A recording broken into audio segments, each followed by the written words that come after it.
हाँ स्टूडेंट्स, आप story writing में स्टोरी लिखना सीख रहे हो। How to write the stories, कहानियों को कैसे लिखा जाता है। तो आई एम ट्राइंग, मैं कोशिश कर रहा हूँ स्टूडेंट्स,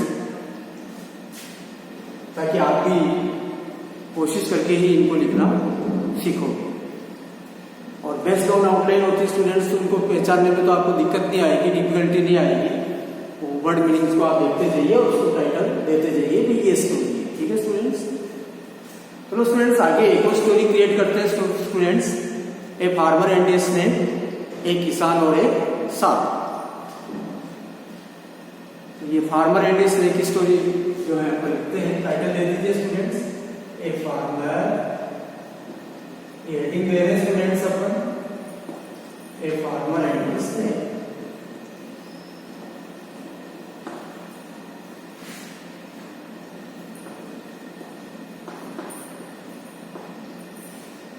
तो हमारी अगली स्टोरी होगी students a farmer and a snake. ठीक है, एक किसान और एक सांप। तो स्टूडेंट्स ये टाइटल तो आप तब दे पाओगे जब आपने उस आउटलाइन को आइडेंटिफाई कर लिया है। ठीक है, और जैसे आपने उस आउटलाइन को आइडेंटिफाई कर लिया, अभी इसमें ये वर्ड मीनिंग्स आ रहे हैं जो related to farmer and a snake, कुछ ऐसे वर्ड आएंगे, तो उससे आप उस स्टोरी को पहचान करके हेडिंग दे दिया आपने a farmer and a snake. तो ये इस प्रकार से पहले टाइटल देना बहुत जरूरी है, और कुछ सेंटेंस आप कैपिटल में लिख दें। अब स्टूडेंट्स ये कहानी जो है आप पहले आपको हिंदी में सोचनी है भी, इसके सेंटेंस कैसे बनते हैं, क्या आते हैं, फिर आप उसको ट्रांसलेट इनटू इंग्लिश करेंगे, so that you will make sentence properly. आप सही ढंग से वो सेंटेंस बनाओ। तो चलो स्टूडेंट्स, ये story I am going to write, मैं लिखने जा रहा हूँ, आप भी देखिए समझिए।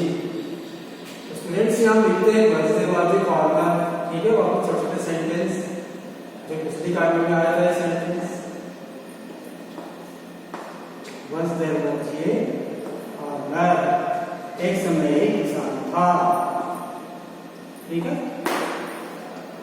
ये आपने बहुत से और इंट्रोडक्टरी वर्ड से बनाया है। Once there was a farmer, एक समय एक किसान था।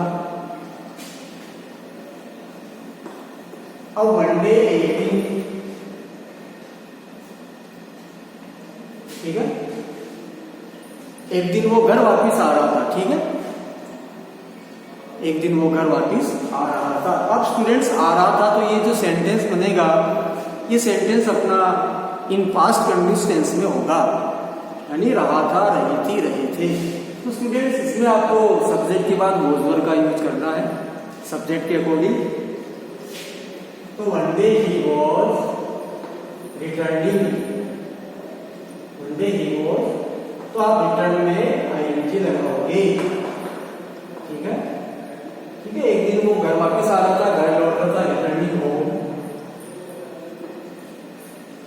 अब स्टूडेंट्स हम कहेंगे भी in cold evening, cold evening का मतलब क्या हो जाएगा स्टूडेंट्स, उस समय जो वेदर था, शाम थी, तो ठंडी थी, तो एक ठंडे शाम, ठंडा जो मौसम था, इन कोल्ड इवनिंग, ठीक है, ठंडी शाम के समय वो घर वापस आ रहा था, यानी विंटर सीजन था।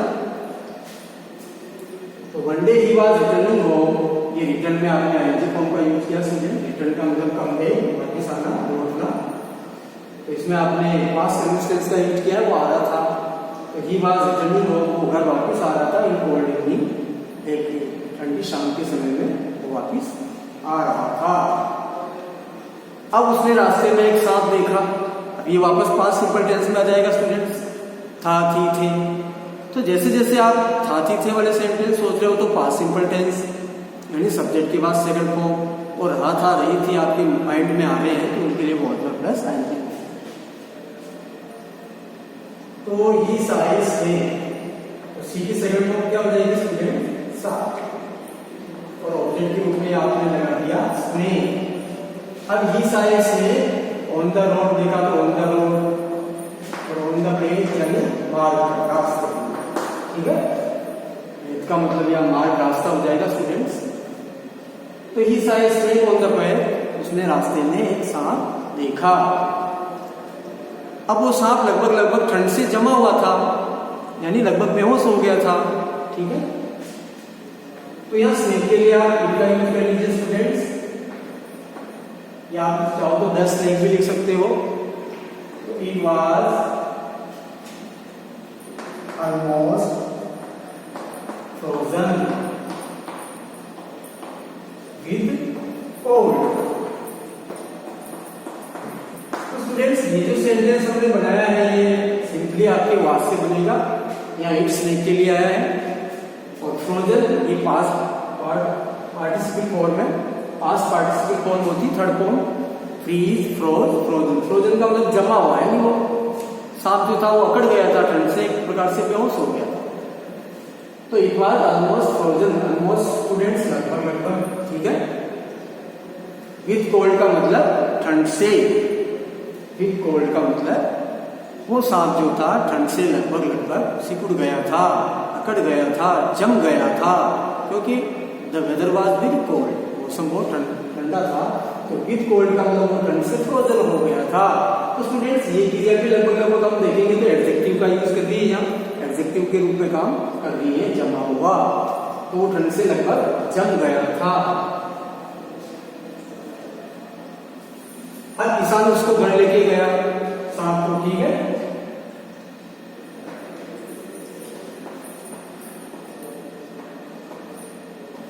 The farmer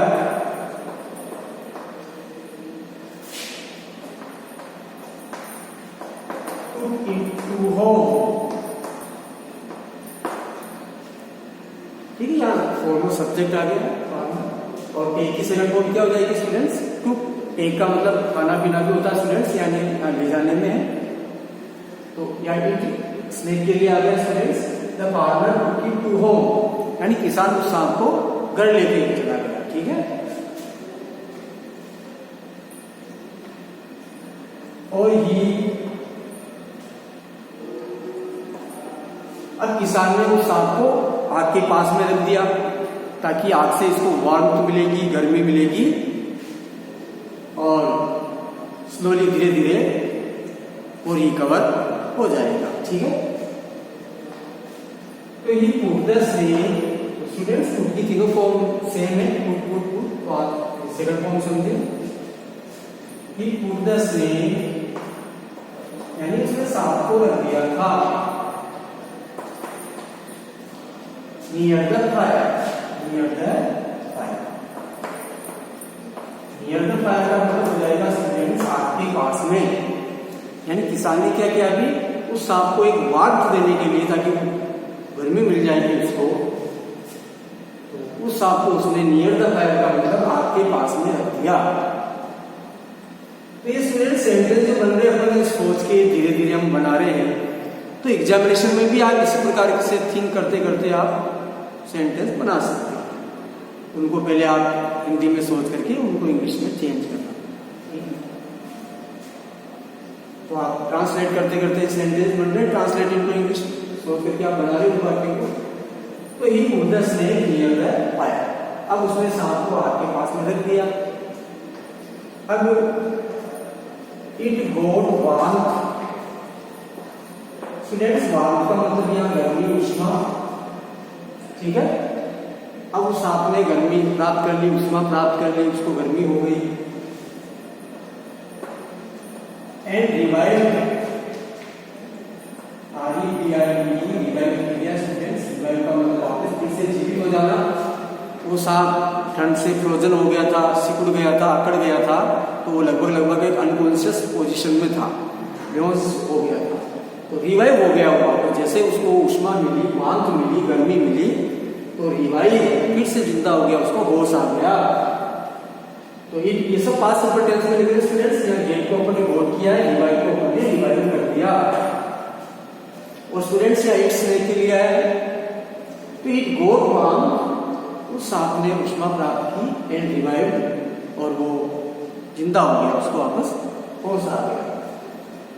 तो स्टूडेंट्स आप वापस पढ़े, once there was a farmer, एक समय किसान था, वन डे एक दिन ही वाज रिटर्निंग होम, वो घर वापस आ रहा था इन कोल्ड इवनिंग, ठंडी शाम के समय, और ही साइड से उसने एक सांप देखा उस रास्ते में। और it was almost frozen with cold. वो सांप लगभग ठंड से अकड़ गया था, जम गया था, क्योंकि मौसम जो था थोड़ा आइसी था, बर्फीला था। The farmer took it to home, किसान उस सांप को घर लेके गया, टुक ले गया, इसका मतलब सांप को टू होम, घर पर, यानी घर की ओर ले गया। आप चाहो तो यहाँ एक और भी कर सकते हो, ही पुट द स्नेक, अब उसने सांप को रख दिया नियर द फायर, आग के पास में, ठीक है, और इट गॉट वार्म, अब उसने गर्मी प्राप्त की एंड रिवाइव्ड, वो जिंदा हो गया, होश आ गया। अब ही gave it milk, अब उस किसान ने उस सांप को दूध भी दिया, ताकि उसको दूध पिला दिया ताकि वापस वो रिकवर हो जाए। यानी किसान यहाँ उस सांप के लिए अच्छा कर रहा है, सब कुछ अच्छा कर रहा है। तो यहाँ सेकंड फॉर्म कर दिया अपन ने, he gave it milk, किसान ने उसको दूध भी दे दिया, भी पिला दिया उसको दूध। तो ये सब्जेक्ट हो गया आपका भी, और गिव की सेकंड फॉर्म गेव, और ये ऑब्जेक्ट के रूप में अपन ने लिखा, इसने के लिए आया है, ठीक है, he gave it milk, उसने सांप को दूध दे दिया, पिलाया। अब it started moving,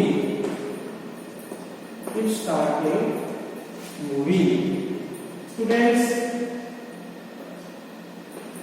स्टार्ट का मतलब उसने शुरू कर दिया, मूविंग का मतलब हिलना डुलना, चलना फिरना उसने शुरू कर दिया। एक तो उसको वार्मथ भी मिल गई स्टूडेंट्स, और उस किसान ने उसको दूध भी पिला दिया, जिससे उसकी बॉडी मूवमेंट करने लगी, ठीक है। तो इट स्टार्टेड मूविंग, या इट स्ट्रेंथ के लिए आया स्टूडेंट्स, सेकंड फॉर्म कर दिया अपन ने, और ये मूविंग को अपन ने जनरल रूप में लिख दिया। आप चाहो तो स्टार्टेड टू मूव, ठीक है, या मूविंग कर दीजिए, ठीक है। तो इट स्टार्टेड मूविंग, यानी वो सांप ने हिलना डुलना शुरू कर दिया, यानी चलना फिरना शुरू कर दिया। अब ही सन, यानी किसान का जो पुत्र था, यानी फार्मर्स सन, किसान का पुत्र जो था वह आसपास ही खेल रहा था, जहां सांप था वहीं वो खेल रहा था। अब देखो स्टूडेंट्स को खेल रहा था, तो ये टेंस है पास्ट कंटिन्यूअस टेंस, तो आपको प्रोग्रेसिव टेंस होने से आपको वर्ब प्लस आईएनजी फॉर्म करना है, या इस सन सिंगुलर है तो आप उसका यूज करिए। तो ही वाज प्लेइंग देयर, यानी उसका पुत्र जो था वही खेल रहा था, किसान का जो पुत्र था वो वहां खेल रहा था। तो हमने हिच कर दिया possessive pronoun, his son was playing there, किसान का पुत्र वहां खेल रहा था। अब द स्नेक, सांप ने ट्राई किया का यूज करेंगे स्टूडेंट, कोशिश की, तो सेकंड फॉर्म हो जाएगी ट्राइड, किया आएगी। तो the snake tried to bite him, students bite का मतलब मुंह से काटना होता है, तो यही आ जाएगा उस साइड में, ठीक है। आप चाहो तो यहाँ बाइट द चाइल्ड ये भी लिख सकते हो,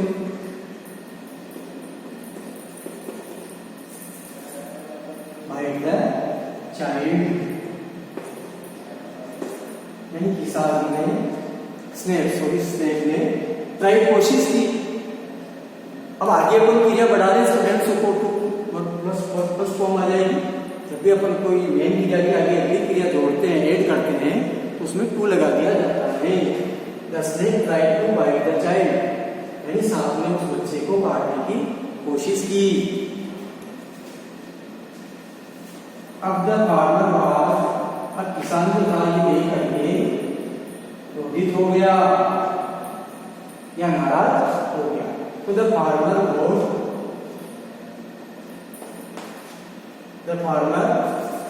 तो स्टूडेंट्स ये सेंटेंस अपन आगे लिखते हैं, वापस आप इसको पढ़ लीजिए। जहां तक आपने लिखा है वेडनेसडे वाज द फार्मर, एक समय किसान था, one day he was returning home, एक दिन वो घर वापस आ रहा था इन कोल्ड इवनिंग, शाम के समय, ठंडी शाम थी।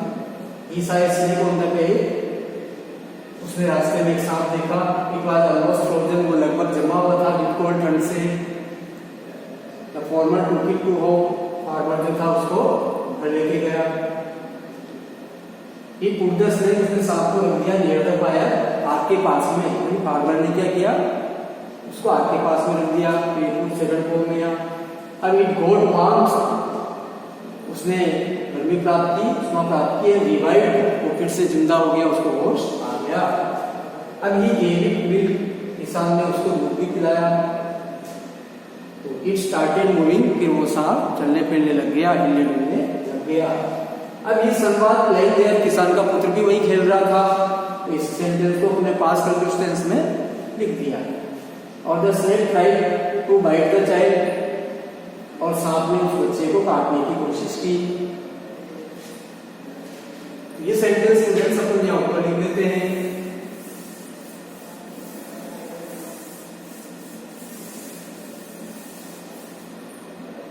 ठीक है स्टूडेंट्स, अब ये सेंटेंस जो है यहाँ देखिए। अब देखिए students, the farmer got furious,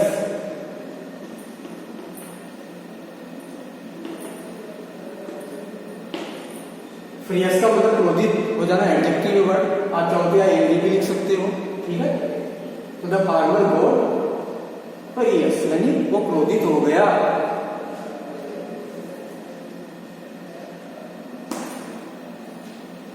और he killed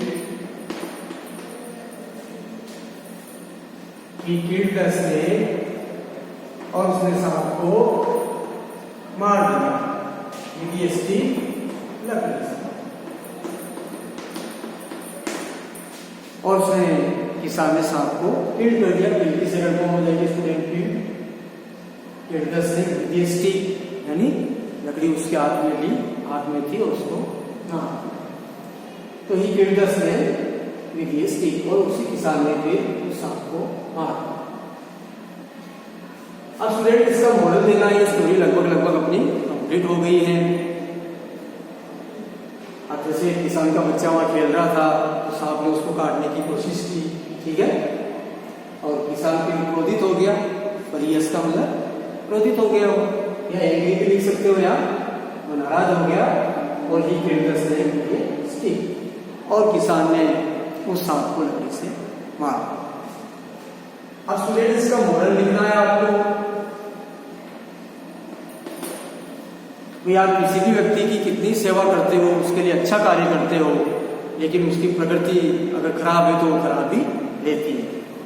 तो कुछ जो एनिमल्स होते हैं, जानवर होते हैं, उनकी जो प्रकृति होती है, वो मिजाज होता है, वो बदलता नहीं है। सांप है तो काट लेता है, वो मृत्यु भी हो सकती है।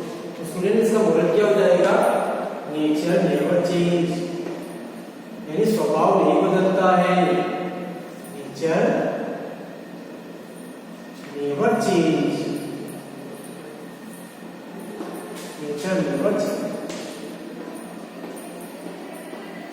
तो स्टूडेंट्स ये इस कहानी का मॉडल है। नेचर का मतलब प्रकृति या स्वभाव जो है, नेवर मीन्स कभी नहीं, चेंजेस का मतलब बदलती है। तो किसी इंसान की अगर प्रकृति खराब है तो खराब ही रहती है, चाहे आप उसके लिए कितने अच्छा करो, ठीक है। तो नेचर नेवर चेंज है, इसका ये मॉडल हो जाएगा, जो आपको जस्ट बिलो, कहानी के जस्ट बिलो इस प्रकार से लिख देना है। नेचर नेवर चेंज, यानी प्रकृति या स्वभाव कभी नहीं बदलता है। तो स्टूडेंट्स यहाँ आपने कहानी लिखी है फार्मर एंड स्नेक की, किसान और सांप। तो सारे सेंटेंस आपने स्टोरी धीरे धीरे पास्ट सिंपल टेंस का यूज करके बनाया है। और जहां आपको पास्ट कंटिन्यूअस टेंस का यूज करना है, वो सेंटेंस भी आपने पास्ट कंटिन्यूअस टेंस में दिए हैं।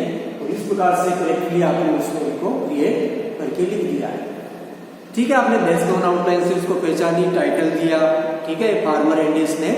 फिर आपने कहानी को करेक्टली लिख दिया, और ये जस्ट बिलो आपने मतलब दे दिया, ठीक है। तो इस प्रकार से आप कहानी को पहले हिंदी में सोच करके इंग्लिश में ट्रांसलेट करने की कोशिश कीजिए, ठीक है। आपको कोई डिफिकल्टी आप फील नहीं करोगे, आप आराम से उस सेंटेंस को बना लोगे। तो आशा करता हूँ स्टूडेंट्स का आपको ये कहानी के जो सेंटेंस है जो आपने फार्मर एंड स्नेक में मैंने लिखे हैं, आपको समझ में आए होंगे। तो स्टूडेंट आप भी ट्राई कीजिए, you should try more and more, और अगेन एंड अगेन इसको राइट कीजिए, बार बार इसको लिखें, ताकि आपको ये सेंटेंस समझ में आए। Okay students.